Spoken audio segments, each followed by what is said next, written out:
السلام علیکم ورحمۃ اللہ وبرکاتہ۔ میں میم الف شیخ معاون معلم ضلع پریشد اردو پرائمری و ہائی اسکول تیر ضلع عثمان آباد۔ عزیز طلباء، آج ہم اردو بال بھارتی کی 7ویں جماعت کی کتاب سے سبق نمبر 2، جس کا عنوان ہے حضرت عثمان غنی رضی اللہ عنہ، جس کے مصنف ہیں سلیم شہزاد، اس سبق کی تیسری اور آخری قسط آج ہم آپ کے سامنے پیش کرنے جا رہے ہیں۔ لہٰذا آئیے اگلے پیراگراف کے متن کی ہم بلند خوانی کرتے ہیں۔ ایک بار قحط ہی کے زمانے میں حضرت عثمان رضی اللہ عنہ کے یہاں غلے سے لدے ہوئے 1000 اونٹ آئے۔ مدینے کے بہت سے تاجر دوڑے ہوئے ان کے پاس پہنچے اور انہوں نے دگنی قیمت پر غلے کا سودا کرنا چاہا۔ حضرت عثمان رضی اللہ عنہ نے انہیں جواب دیا کہ مجھے تو اس مال کے بدلے 10 گنا زیادہ قیمت ملنے والی ہے۔ تاجروں کو حیرت ہوئی کہ 10 گنا نفع پر ان کا مال کون خریدے گا؟ حضرت عثمان رضی اللہ عنہ نے سارا غلہ ضرورت مند عوام میں تقسیم کر دیا اور تاجروں سے کہا کہ اللہ تعالیٰ ایک نیکی کے بدلے 10 نیکیوں کا ثواب عطا کرتا ہے۔ دنیا والوں میں اسلام کا پیغام پہنچانے اور مسلمانوں کو مشرکین کے ظلم و ستم سے بچانے کے لیے حضرت عثمان رضی اللہ عنہ نے رسول اکرم صلی اللہ علیہ وسلم کے ساتھ بہت سی لڑائیوں میں حصہ لیا۔ عرب کے ایک مقام تبوک میں جب لڑائی کا موقع آیا تو انہوں نے اس لڑائی کے لیے تجارت سے حاصل ہونے والا نفع اللہ کی راہ میں خرچ کر دیا۔ بہت سارا فوجی ساز و سامان حضرت عثمان رضی اللہ عنہ نے اپنے خرچ سے مہیا کیا اور 1000 دینار نقد پیش کیے۔ حضرت عمر بن خطاب رضی اللہ عنہ کی شہادت کے بعد 6 صحابہ رضی اللہ عنہم کی جماعت نے آپس میں مشورہ کر کے حضرت عثمان رضی اللہ عنہ کو مسلمانوں کا خلیفہ مقرر کیا۔ ان کی خلافت کا زمانہ تقریباً 11 سال رہا۔ اپنے زمانے خلافت میں انہوں نے حضرت عمر رضی اللہ عنہ کی بہت سی باتوں پر عمل کیا۔ ان کی اصلاحات سے اسلامی حکومت نے بہت قوت حاصل کی۔ بیرونی ملکوں سے آنے والے جزیے کی رقم میں اضافہ ہو گیا۔ تجارت، زراعت اور تعلیم کو خوب ترقی ہوئی۔ حضرت ابو بکر رضی اللہ عنہ نے اپنے دور خلافت میں قرآن کا ایک نسخہ ام المؤمنین حضرت حفصہ رضی اللہ عنہ کے پاس رکھوایا تھا۔ حضرت عثمان رضی اللہ عنہ نے ان سے یہ نسخہ منگوا کر ان کی نقلیں تیار کروائیں اور اسلامی ملکوں میں بھجوا دیں تاکہ مسلمان حضرت صلی اللہ علیہ وسلم سے ثابت شدہ قرات کے مطابق قرآن کی تلاوت کریں۔ حضرت عثمان رضی اللہ عنہ کا یہ ایک بڑا دینی کارنامہ ہے۔ حضرت عثمان رضی اللہ عنہ ایک نرم دل انسان تھے۔ ان کی نرم مزاجی کا فائدہ اٹھا کر بعض لوگوں نے ان سے خلافت چھوڑ دینے کے لیے کہا۔ انہوں نے جواب دیا، اللہ نے جو خلعت مجھے پہنائی ہے اس کو میں اپنے ہاتھ سے نہ اتاروں گا۔ تب یہ لوگ بغاوت پر آمادہ ہو گئے اور انہوں نے حضرت عثمان رضی اللہ عنہ کے مکان کو گھیر لیا۔ ایک دن محاصرہ کرنے والوں میں سے کچھ لوگ وہاں آئے۔ حضرت علی رضی اللہ عنہ کے بڑے بیٹے حضرت حسن رضی اللہ عنہ نے انہیں روکا، مگر باغی انہیں زخمی کر کے مکان میں گھس گئے۔ اس وقت حضرت عثمان رضی اللہ عنہ قرآن کی تلاوت کر رہے تھے۔ اسی حالت میں باغیوں نے انہیں شہید کر دیا۔ اس وقت ان کی عمر 80 سال سے زیادہ تھی۔ تو یہ تھا متن، جس کی مختصر سی تشریح ہم آپ کے سامنے کیے دیتے ہیں۔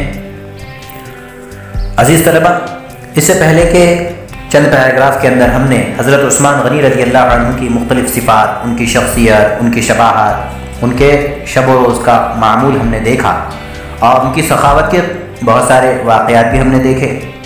آج اس پیراگراف کے اندر بھی ان کی سخاوت کا اور ایک قصہ جو ہے پیش کیا گیا ہے کہ 1000 اونٹ غلے سے بھرے ہوئے آئے تھے اور اس وقت مدینہ کے اندر قحط سالی کا موسم تھا، اور 1000 اونٹ سامان اور ساز سے لدے ہوئے اور اناجوں کے بڑے بڑے گٹھوں سے لدے ہوئے اونٹ آئے ہوئے تھے۔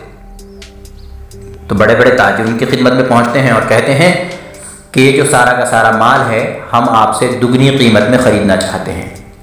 ان تاجروں کو حضرت عثمان رضی اللہ عنہ نے جواب دیا کہ میں تو 10 گنا نفع پر اس مال کو بیچ چکا ہوں۔ تو تاجر پریشان ہو کر پوچھنے لگے کہ 10 گنا نفع پر یہ مال آپ سے کون خرید سکتا ہے؟ تو انہوں نے فرمایا کہ یہ مال میں نے اللہ کو بیچ دیا ہے اور اللہ نے ایک کے بدلے 10 دینے کا وعدہ کیا ہے، لہٰذا وہ سارا کا سارا غلہ حضرت عثمان رضی اللہ عنہ نے غریب عوام کے اندر مفت جو ہے تقسیم کرا دیا۔ دنیا والوں میں اسلام کا پیغام پہنچانے اور مسلمانوں کو مشرکین کے ظلم و ستم سے بچانے کے لیے رسول اکرم صلی اللہ علیہ وسلم کے ساتھ کئی غزوات میں حضرت عثمان رضی اللہ عنہ نے شرکت فرمائی۔ تبوک کا جب موقع آیا، تبوک کی لڑائی ہوئی، اس وقت تبوک کے موقع پر 1000 دینار اور بہت سارا جنگ کا ساز و سامان، کئی گھوڑے اور اونٹ اور فوجی ساز و سامان سے جو ہے حضرت عثمان غنی رضی اللہ تعالیٰ عنہ نے تعاون فرمایا۔ اس کے بعد حضرت عمر بن خطاب رضی اللہ تعالیٰ عنہ نے اپنے زمانہ خلافت میں جو فیصلے لیے تھے ان فیصلوں کے اوپر پوری طرح سے کاربند رہے۔ اپنی خلافت کے دوران بھی حضرت عثمان رضی اللہ تعالیٰ عنہ ان کے خلیفہ بنانے کا واقعہ بھی جو ہے یہاں پہ درج کیا گیا ہے کہ حضرت عمر رضی اللہ تعالیٰ عنہ کی شہادت کے بعد بڑے بڑے 6 صحابہ نے آپس میں مشورہ کر کے حضرت عثمان غنی رضی اللہ تعالیٰ عنہ کو خلیفہ مقرر کیا اور ان کی خلافت کی میعاد بتائی ہے کہ تقریباً 11 سال تک آپ خلیفہ رہے، اور اپنی خلافت کے اندر انہوں نے حضرت عمر رضی اللہ تعالیٰ عنہ کی کئی باتوں پر عمل کیا۔ ان کی اصلاحات سے اسلامی حکومت نے بہت قوت حاصل کی۔ بیرونی ملکوں سے جو جزیہ ملتا تھا حضرت عثمان غنی رضی اللہ تعالیٰ عنہ کی دور خلافت میں اس میں کافی اضافہ ہوا، یعنی بہت زیادہ مال جزیے کی صورت میں بیت المال کے اندر شامل ہونے لگا۔ اس کے علاوہ تجارت، زراعت اور تعلیم کو بھی خوب ترقی ہوئی۔ حضرت ابوبکر صدیق رضی اللہ تعالیٰ عنہ نے اپنے دور خلافت میں قرآن کو لکھ کر ایک نسخہ ام المؤمنین حضرت حفصہ رضی اللہ عنہ کے پاس رکھوایا تھا۔ حضرت عثمان غنی رضی اللہ تعالیٰ عنہ نے اس نسخے کو منگوایا اور اس کی نقلیں تیار کی اور الگ الگ علاقوں میں بھجوائیں تاکہ تمام مسلمان قرآن کے اسی نسخے کے مطابق قرآن کو قرأت کرنے والے بنے اور اس کے اندر کوئی تفاوت نہ ہونے پائے، کوئی فرق نہ ہونے پائے۔ اور حضرت عثمان غنی رضی اللہ تعالیٰ عنہ کا یہ کارنامہ ایک عظیم کارنامہ کہلاتا ہے۔ آخری پیراگراف کے اندر یہ بات بتائی گئی کہ ان کی زندگی بڑی نرم دل شخصیت کی ایک شبیہ تھی۔ ان کی نرم مزاجی کا فائدہ اٹھا کر ہی لوگوں نے ان کی خلافت چھوڑ دینے کے لیے ان کے اوپر دباؤ ڈالا، لیکن انہوں نے فرمایا کہ اللہ نے جو خلافت مجھے دی ہے، اللہ نے جو خلافت مجھے پہنائی ہے، اللہ نے جو خلافت کے مقام پر مجھے بٹھایا ہے، میں اپنے ہاتھوں سے اس کو اتار نہیں سکتا، میں اپنے ہاتھوں سے اس کو چھوڑ نہیں سکتا۔ تب یہ لوگ بغاوت پر آمادہ ہو گئے اور انہوں نے جو ہے ان کے مکان کو گھیر لیا۔ ایک دن جو ہے ان کے گھر کے محاصرے کو توڑ کر کچھ لوگ ان کے گھر میں داخل ہو گئے۔ اس وقت حضرت علی رضی اللہ عنہ کے بیٹے حضرت حسن رضی اللہ عنہ وہاں پر تھے۔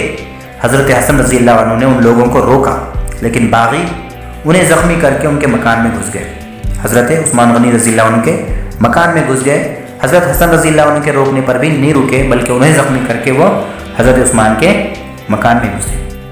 اس وقت حضرت عثمان غنی رضی اللہ تعالیٰ عنہ تلاوت فرما رہے تھے، قرآن پڑھ رہے تھے، اور اسی حالت میں باغیوں نے انہیں شہید کر دیا، اور اس وقت ان کی عمر 80 سال کی تھی۔ اس ضعیفی کے عالم میں باغی دشمنوں نے ان کی عمر کا بھی خیال نہیں کیا، بلکہ انہیں جو ہے شہید کر دیا۔ یہ تھی حضرت عثمان غنی رضی اللہ تعالیٰ عنہ کی شخصیت اور ان کی زندگی، کہ جو ہمیں جو ہے بڑی سبق آموز ہمارے لیے ہے، اور ہمارے یہ اسلاف ہی ہماری زندگی کے لیے مشعل راہ ہیں کہ ان کی زندگی کی خوبیاں اپنے شخصیت کے اندر پیدا کر کے ہم بھی جو ہے ان جیسے کمالات اپنے اندر پیدا کر سکتے ہیں، اللہ کو راضی کر سکتے ہیں۔ یہ تھی عثمان غنی رضی اللہ تعالیٰ عنہ کی زندگی، جس کے بارے میں ہم نے اس سبق کے اندر پڑھا ہے۔ عزیز طلبہ، آپ سے امید کی جاتی ہے کہ اس سبق کو اچھی طرح سے ذہن نشین کر لیں، اس کے معنی و اشارات کو ذہن نشین کر لیں، اور دی ہوئی مشق اس کو بھی جو ہے اچھی طرح سے حل کر لیں۔ امید ہے کہ آپ ان تمام چیزوں پر عمل پیرا ہوں گے۔